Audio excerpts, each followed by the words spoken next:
साताऱ्यात राजे आणि शिंदेंमध्ये घासून सामना, गणित फिरवणार, कराड ठरणार किंगमेकर. सातारा लोकसभा मतदारसंघात यावेळी भाजप विरुद्ध पवारांची राष्ट्रवादी असा सामना रंगल्याने साताऱ्यात कायमच शरद पवारांना साथ दिली आहे. पुरोगामी विचारांच्या सातारा जिल्ह्याने लोकसभा निवडणुकीत मतदारांनी आपल्या मतदानाचा हक्क बजावला. साताऱ्यात 63.7% मतदान झाले. विशेषतः पश्चिम महाराष्ट्रात बहुचर्चित राहिलेल्या सातारा, माढा, बारामती, कोल्हापूर लोकसभा मतदारसंघापैकी लक्षवेधी ठरलेल्या सातारा लोकसभा मतदारसंघात यशवंत विचार घोटाळ्याचे आरोप, श्रीमंत छत्रपती शिवाजी महाराजांचे विचार, शाहू फुले आंबेडकर आणि साताऱ्याच्या विकासाच्या मुद्द्यांनी प्रचार सभा गाजल्या. साताऱ्यातील लढत अतिशय घासून आणि कटाकटीची झाली आहे. त्यामुळे 2 ते 4% इकडे तिकडे गेलेली मते निर्णायक ठरतील असं बोललं जात आहे. सायलेंट वोटर्स नेमकं कोणाच्या बाजूनं जाणार यावर इथला निकाल ठरेल. साताऱ्यात महायुती आणि महाविकास आघाडीमध्ये थेट लढत झाली. महायुतीकडून श्रीमंत छत्रपती उदयनराजे भोसले तर महाविकास आघाडीकडून आमदार शशिकांत शिंदे यांच्यात ही लढत झाली. मागील 2 ते 2.5 वर्षात झालेल्या राजकीय पक्ष फोडाफोडीच्या घडामोडींमुळे स्वतःच उभा झालेले नेते आपल्या सोयीनुसार राजकारण करत असल्याचे दिसत होते.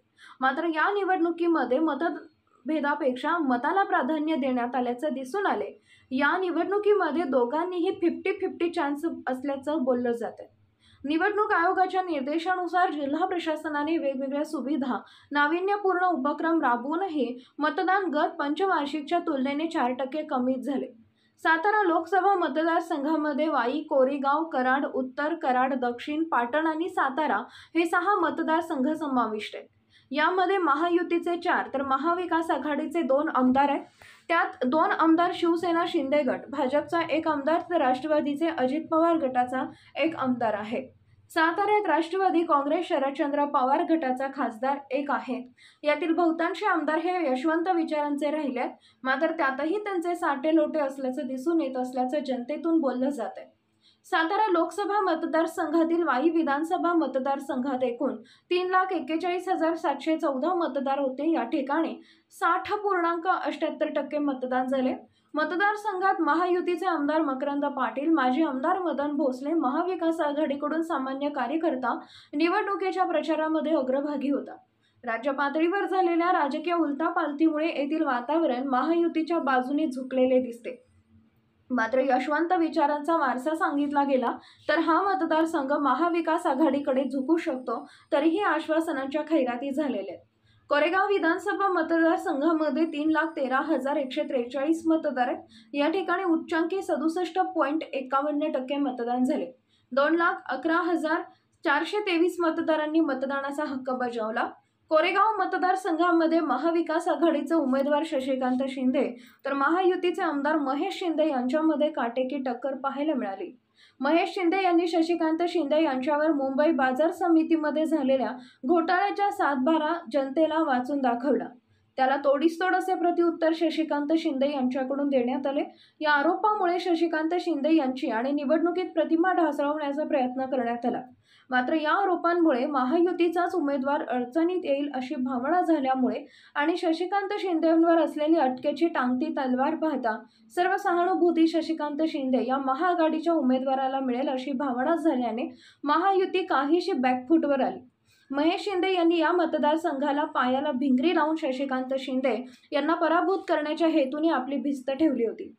कराड उत्तर विधानसभा मतदारसंघामध्ये 2,96,945 मतदार होते. या ठिकाणी 65.33% मतदान झाले. 1,94,000 नागरिकांनी आपल्या मतदानाचा हक्क बजावला. गेल्या 5 निवडणुकांमध्ये सातत्याने या भागातून निवडून आलेले आमदार बाळासाहेब पाटील यांचेच वर्चस्व राहिले. ते शरद पवारांचे निकटवर्तीय मानले जातात.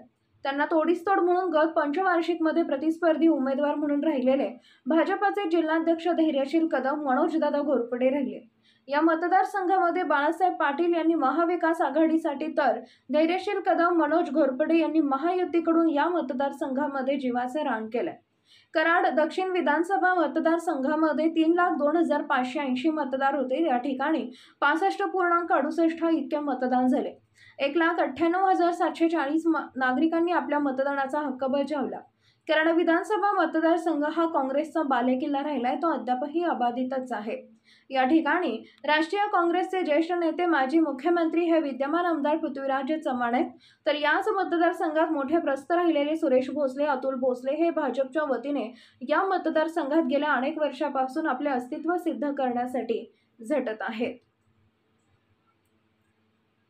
विशेष प्रतिनिधी पॉवर मराठी न्यूज, एकच नजर चौफेर खबर, पॉवर मराठी न्यूज।